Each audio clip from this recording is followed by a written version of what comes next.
नमस्कार साथियों। ये class 10th history chapter first की 6th वीडियो है। चैप्टर का नाम है नेशनलिज्म इन यूरोप, यानी यूरोप में राष्ट्रवाद। तो 6th वीडियो को हम शुरू करने वाले हैं उस पहले फैक्टर से जो मैंने लास्ट वीडियो में डिस्कस किए थे।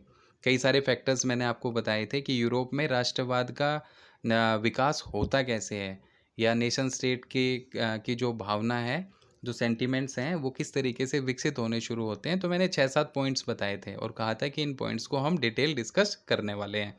तो पहला पॉइंट था उसमें हमारा emergence of new social group, तो उसी से हम इसको शुरुआत करने वाले हैं।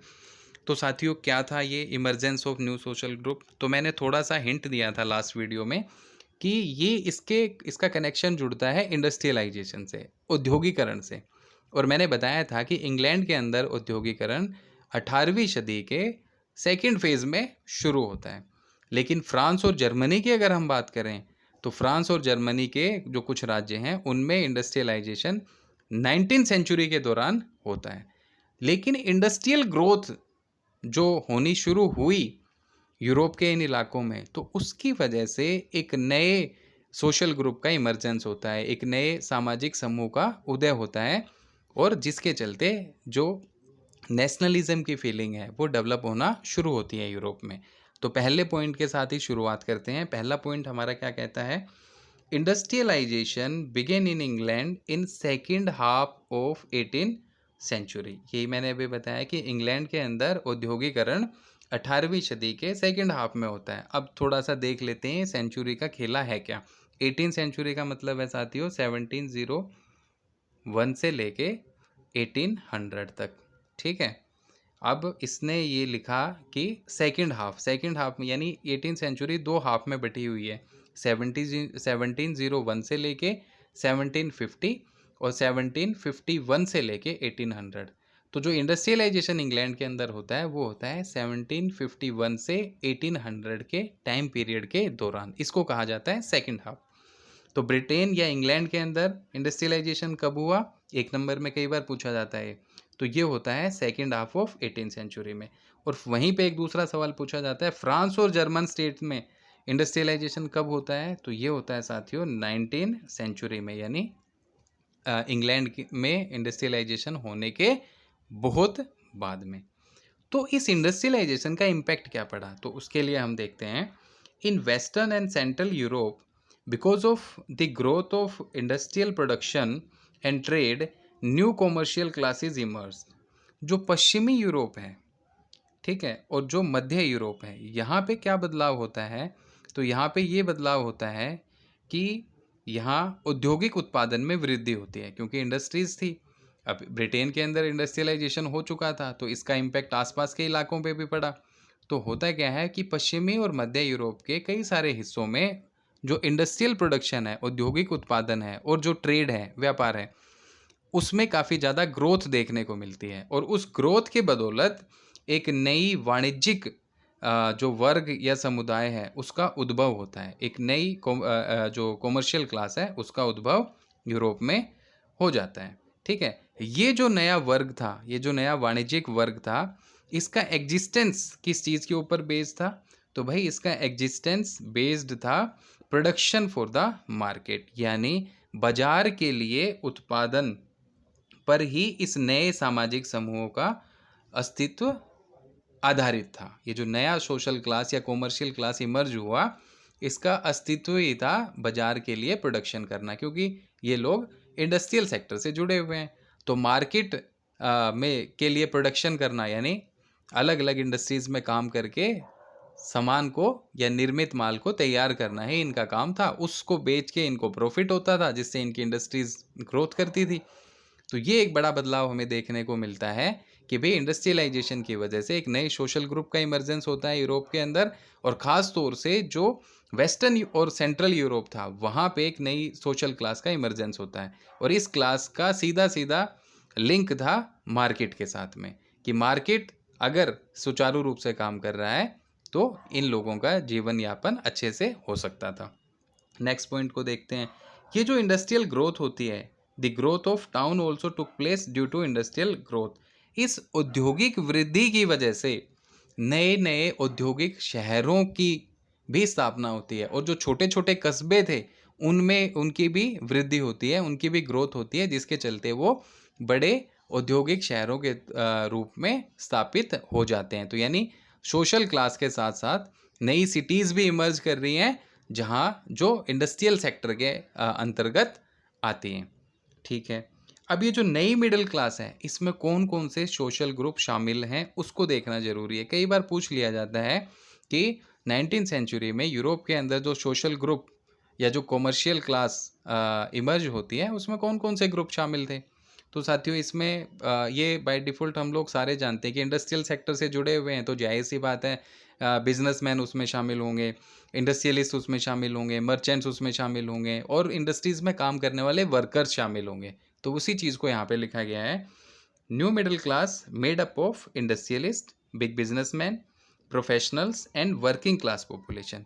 कि भाई ये जो नया सामाजिक समूह या वाणिज्यिक समूह अस्तित्व में आया था, इसमें एक तो श्रमिक वर्ग के लोग शामिल थे, दूसरे जो मिडिल क्लास के लोग थे जिसमें उद्योगपति शामिल थे, व्यापारी शामिल थे, और प्रोफेशनल्स जो सर्विस सेक्टर से जुड़े हुए हैं, सेवा क्षेत्र के जो लोग हैं वो शामिल थे। ठीक है, तो ऐसा क्या हुआ भाई कि ये क्लास इमर्ज हुई, और उसकी वजह से राष्ट्रीयता की भावना पनपनी शुरू हो जाती है। तो इसको जानने के लिए हमें इस पॉइंट को डिस्कस करना पड़ेगा। The idea of national unity began popular among the educated middle class. कि जो एजुकेटेड मिडिल क्लास थी, यानी जो पढ़ा लिखा मध्यम वर्ग था, उसके बीच में राष्ट्रीय एकता के विचार पनपने शुरू हो जाते हैं। ठीक है, क्यों पनपने शुरू हो जाते हैं? क्योंकि फ्रेंच रेवोल्यूशन के बाद एक चीज़ देखी गई थी कि जो प्रिविलेज राइट्स हैं, जो कुलीनों को विशेषाधिकार मिले हुए थे, उनको ख़त्म कर दिया गया था। बाद में नेपोलियन ने इंट्रोड्यूस किया। ठीक है, लेकिन ये जो विशेषाधिकार फ्रांस में जब खत्म हुए, तो अलग अलग इलाकों के लोगों ने भी डिमांड्स करना शुरू कर दिया कि प्रिविलेज राइट्स को ख़त्म कर दिया जाए, जिसके चलते सोसाइटी के अंदर पुअर और रिच के बीच जो एक गहरी खाई है वो काफ़ी हद तक कम हो पाए। तो पढ़े लिखे लोगों ने इस चीज़ के लिए आवाज़ उठाई कि जो प्रिविलेज राइट्स हैं उनको ख़त्म कर दिया जाए, और इसी के चलते इन लोगों के बीच में, इस एजुकेटेड मिडिल क्लास के बीच में, नेशनल यूनिटी के जो आइडियाज़ थे वो पॉपुलर होना शुरू हो जाते हैं। तो साथियों, ये पहला फैक्टर था जिसने नेशनलिज्म को प्रमोट करने में अहम भूमिका निभाई। अब हम देखते हैं दूसरा पहलू। दूसरे फैक्टर में मैंने लिखा था लिबरल नेशनलिज्म एंड जोल्वराइन। इससे प्रीवियस वीडियो को जब देखेंगे तो ये सेकंड पॉइंट था जिसने नेशनलिज्म और नेशनल सेंटिमेंट्स को यूरोपियंस के बीच में डेवलप करने में इम्पोर्टेंट रोल प्ले किया था। तो उसको हम डिस्कस करने वाले हैं, लिबरल नेशनलिज्म यानी उदारवादी राष्ट्रवाद। तो साथियों, सवाल ये उठता है कि भाई इसका मतलब क्या है, क्या चीज़ है। ठीक है, तो शुरू करते हैं इसको जानना। The idea of national unity was closely allied with the ideology of liberalism in early 19th century Europe. 19वीं शताब्दी के शुरुआती दशकों में यूरोप के अंदर राष्ट्रीय एकता का जो विचार था, राष्ट्रीय एकता का जो विचार था वो किससे जुड़ा हुआ था? तो भाई वो उदारवाद से बहुत निकटतम रूप में जुड़ा हुआ था, यानी उदारवाद से उसके लिंक जुड़े हुए थे। अब ये उदारवाद यानी लिबरलिज्म है क्या? The term liberalism derives from a Latin root liber which means free. एक नंबर में ये सवाल कई बार पूछा जाता है कि लिबरलिज्म का मतलब क्या है। कई बार ये पूछ लिया जाता है कि लिबरलिज्म कौन से वर्ड से डिराइव हुआ है। ठीक है, तो वो लैटिन वर्ड से डिराइव हुआ है, और कई बार मतलब 3 क्वेश्चन बनते हैं इससे। कई बार ये पूछ लिया जाता है कि लिबरलिज्म का मतलब क्या है, या लिबर का मतलब क्या है। तो उसका मतलब है साथियों फ्री। तो वही है उदारवाद, यानी जो लिबरलिज्म है वो एक लैटिन वर्ड से बना है, और लैटिन वर्ड क्या है? लिबर। और उसका मतलब क्या होता है? विच मीन्स फ्री। उसका मतलब होता है आज़ाद, स्वतंत्र। ठीक है, for the new middle classes liberalism stood for the individual and equality of all before the law. ये जो नया मिडिल क्लास था जिसका इमर्जेंस हुआ इंडस्ट्रियलाइजेशन की वजह से यूरोप के अंदर, तो उसके लिए उदारवाद का मतलब क्या था? तो उसके लिए उदारवाद का मतलब था व्यक्ति के लिए आज़ादी, यानी हर इंडिविजुअल के लिए फ्रीडम, एक चीज़। दूसरा, कानून के समक्ष बराबरी। दूसरा मतलब क्या था? इक्वेलिटी बिफोर लो। चलिए, नए आइडियाज़ जुड़ते जा रहे हैं, अपने राइट्स की बात कर रहे हैं, और ये कंजर्वेटिव गवर्नमेंट का रिजीम है, कंजर्वेटिव यानी रूढ़िवादी सरकारों का दौर है। ऐसे में लोग अपने लिए अधिकारों की बात कर रहे हैं, ऐसे में लोग अपने लिए कानून के समक्ष बराबरी की बात कर रहे हैं, तो कहीं ना कहीं सरकार और आम लोगों के बीच में टकराव होना निश्चित है। नेक्स्ट पॉइंट को देखते हैं। Politically it emphasised on the concept of government by consent. राजनीतिक तौर पे अगर हम उदारवाद का मतलब देखें तो क्या मतलब था, तो राजनीतिक रूप से उदारवाद एक ऐसी सरकार के ऊपर जोर देता था जो सभी की सहमति से बनी हो। अब कंजर्वेटिव गवर्नमेंट तो सबकी सहमति से नहीं बनी होंगी, क्योंकि वो तो राजतंत्र की बात करती हैं, मोनार्की की बात करती हैं। तो राजा, मैंने पहले भी पिछली वीडियोस में आपको बताया था कि एक राजा है, उसके बाद अगला राजा कौन होगा, या तो वो राजा ही डिसाइड करके चला जाता था, या फिर खून खराबा होता था, जो रह गए, जो भी राजा बनने के योग्य होते थे वो आपस में लड़ते थे, जो बच जाता था वो शासक बनता था। तो एक तरीके से तो हेरिडेटरी राइट था। लेकिन लिबरलिज्म क्या बोलता था, तो लिबरलिज्म का पॉलिटिकल अगर हम स्पेयर में इम्पोर्टेंस देखें तो वो ये थी कि भाई ये एक ऐसी गवर्नमेंट के ऊपर जोर देता था जो सारे के सारे लोगों के सहमति से बनी हुई हो। ठीक, तो ये एक अपने आप में इम्पोर्टेंस हो जाती है लिबरलिज्म की, जो कहीं ना कहीं लोगों के अधिकारों की बात कर रहा है और साथ में सरकार का स्वरूप कैसा हो उसकी भी बात कर रहा है।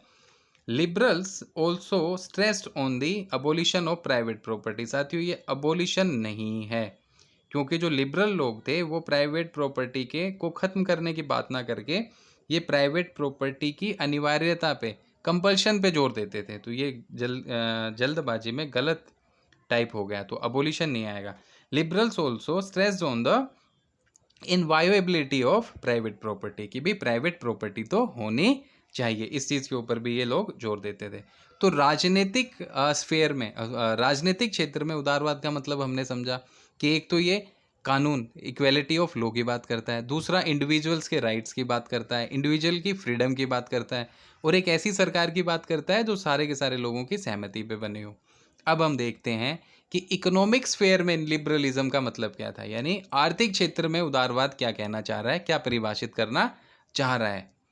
तो in economic sphere liberalism stood for the freedom of market and the abolition of state imposed restrictions on the movements of goods and capital। ये चीज़ मैं एक्सप्लेन कर चुका हूँ कि आर्थिक क्षेत्र में अगर हम देखें, इकोनॉमिक स्फेयर में अगर देखें, तो लिबरलिज्म क्या कह रहा है, लिबरलिज्म बाजारों की मुक्ति चाह रहा है, फ्रीडम ऑफ मार्केट की बात कर रहा है, और साथ साथ ये कह रहा है कि भाई जो गुड्स हैं, जो चीज़ें हैं, वस्तुएं हैं, माल हैं, और जो कैपिटल हैं, उसका फ्लो इजी होना चाहिए। ठीक है, उसके ऊपर स्टेट कोई रिस्ट्रिक्शंस ना लगाए, क्योंकि उस दौर में रिस्ट्रिक्शंस लगे हुए थे। तो इन रिस्ट्रिक्शंस को, इन बैरियर्स को दूर करने की बात करता है लिबरलिज्म इकोनॉमिक स्फेयर में। तो यहाँ भी ये इंपॉर्टेंस थी लिबरलिज्म की कि भाई वो बाजारों की मुक्ति की बात कर रहा है, जिससे कैपिटल और गुड्स का जो फ्लो है वो इजी हो जाए, और साथ साथ स्टेट ने जितने भी टैक्स लगाए हैं, माफ़ कीजिए, जितने भी नियंत्रण लगाए हैं बाजारों के ऊपर, उन नियंत्रण को, उन रिस्ट्रिक्शंस को ख़त्म करने की ज़रूरत है। तो लिबरलिज्म इस बात के पक्ष में था। तो ये एक इम्पोर्टेंट चीज़ हमारे सामने आ जाती है। इसी के चलते यूरोप के अंदर क्या होता है, यूरोप के अंदर एक ग्रुप, माफ़ कीजिए, एक यूनियन का इस्टेब्लिशमेंट होता है जिसका नाम था जोल्वराइन। जोल्वराइन, हिंदी में भी जोल्वराइन कहते हैं।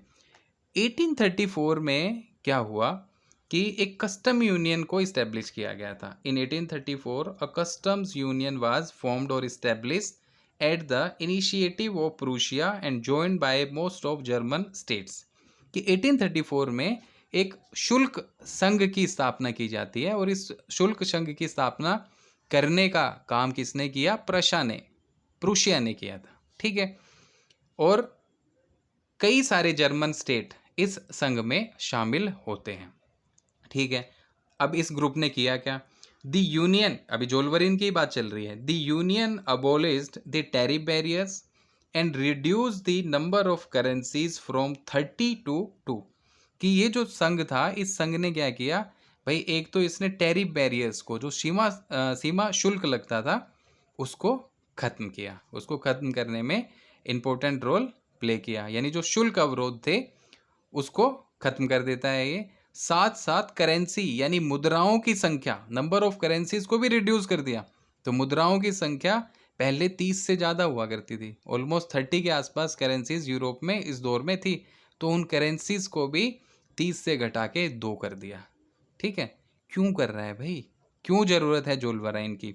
तो इसको समझने के लिए हम छोटी सी एक चीज़ समझ लेते हैं कि पहले क्या, एक चीज़ हमने ये शायद मैं आप लोगों को बताना भूल गया, नेपोलियन ने क्या किया था, नेपोलियन ने 39 स्टेट्स का एक ग्रुप बनाया था। ठीक है, जब उसने अपना एडमिनिस्ट्रेटिव रिफॉर्म्स किया था तो उसने कई सारे छोटे छोटे प्रदेशों को मिला के 39 राज्यों का एक महासंघ बना दिया। Confederation of 39 states was establish by Napoleon. ठीक, अब ये जो 39 राज्यों का एक महासंघ बना, इसमें हर एक जो स्टेट है उसकी अपनी एक अलग से करेंसी होती थी, और नापतोल की जो प्रणाली है, यानी जो वेइंग और मेजरिंग सिस्टम था, वो भी हर अपने राज्य का अलग अलग होता था।